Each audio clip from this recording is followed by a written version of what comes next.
Hey everyone, welcome back.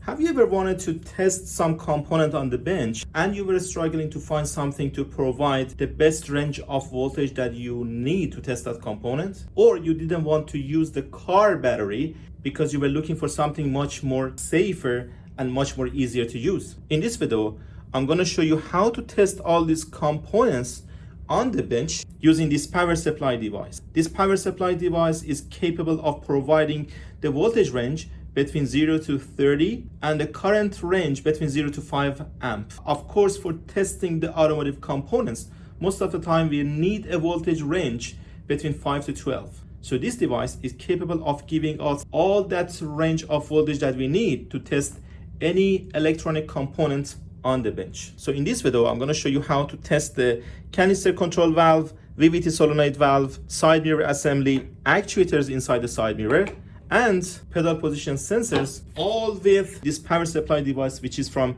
Fnirsi. This is going to make bench testing a lot more easier, and I'm going to show you all the procedure today. Before starting the video, if you guys haven't subscribed to the channel yet, please don't forget to subscribe. And if you're interested to learn more about this device, you can find the link in the video description or the first comment down below.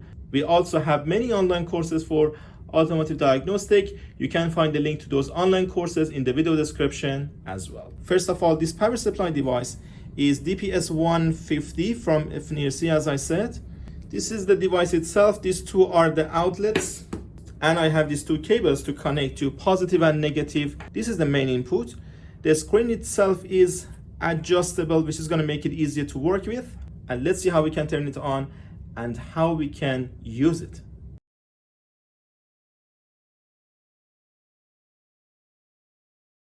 At the back, you can connect the power cord. The moment that you provide the power, device is going to turn on. This is actually to provide the output. Right now, this device is not providing the output. The moment that I need, by pressing this one, output will be provided on these two cables. We can adjust the output right here. So that VSET is going to be the output the moment that I press this power button.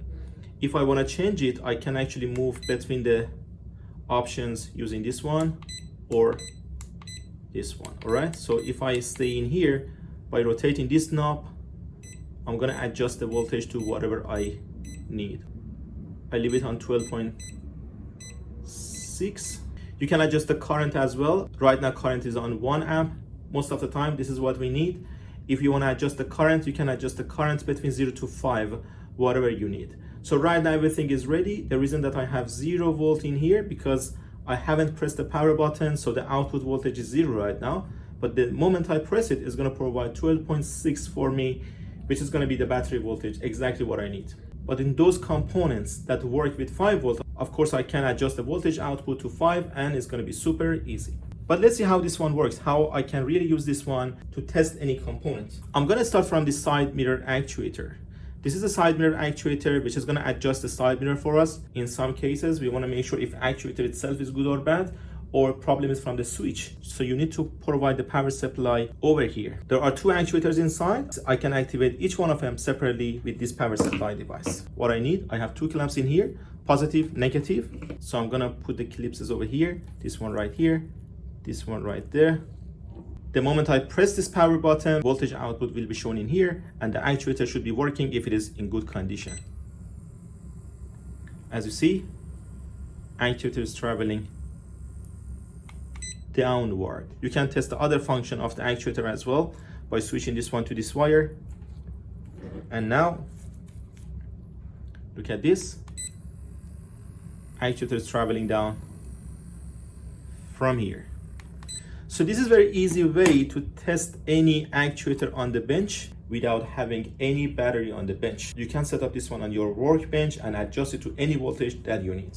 Let's go for another one. Canister purge control solenoid valve. In many occasions, we remove this one and we want to test it. On this one, I have the connector as well. But if you don't, you can of course disconnect the connector and apply directly on the male connector of the components. I'm going to connect this one right here.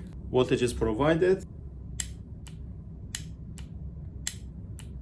So the canister control valve is working. This is a sign that the solenoid inside this one is generating the magnetic field and the mechanical valve inside it is working by that magnetic field. Another one is the VVT solenoid valve. How can I test it? For providing the voltage over there, I have these extensions. These extensions don't come with the device. I just made them to make it easier when I'm doing the diagnosis. So positive is provided. I'm gonna turn on the power supply and just make sure these are not touching. You see valve is working. The moment I provide, valve is working because it's generating the magnetic field, and the valve inside is working as well. This is another component. As you see, it's super easy to test any component with this power supply device.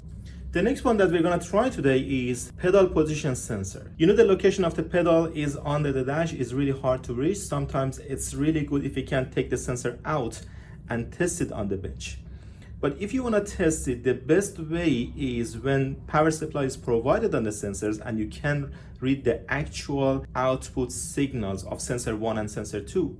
But if it is on the bench, how can we provide the voltage considering that the sensors inside the pedal receive 5 volts? So we need to provide 5 volt supply and then we can read the output voltage. Very quickly look at the diagram for this sensor. You see sensor 1 and sensor 2. On each sensor, we have a power supply, which is 5 volts. We have a ground and the output signal shown at the middle of each sensor. So if we provide the 5 volt and ground, we should be able to read the output voltage of that sensor, right? In different pedal position. If we go for sensor 1, for example, right now, on sensor 1, you see pin number 4, this purple wire is the power supply. So I need to provide the 5 volt supply in here.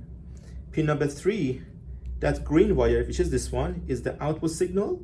And pin number 2, which is this red wire here, this one is the ground. So I need to put the ground in here, positive 5 volt in here, and here is the output signal for the sensor 1 that I can measure with multimeter. Here is a multimeter on voltage because I'm gonna read the output voltage.